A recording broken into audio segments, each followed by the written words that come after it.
સમ્રાટ અશોકનગરની પાછળ જે કેનાલ છે, કેનાલ ઉપર દબાણ થયેલો છે.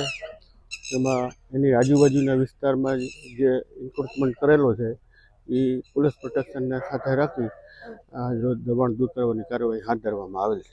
એ કેનાલ ઉપર એ લોકોએ માટીથી અને જે કેરણથી એ ઢગલા કરી દીધા છે.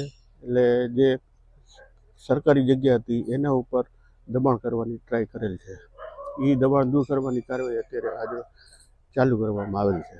એ દબાણ આશરે 20,000 ફૂટ જગ્યા હશે. અત્યારે અમારા સાથે એસ્ટેટની ટીમ છે, પોલીસ વિભાગ છે અને બસ જેસીબી છે.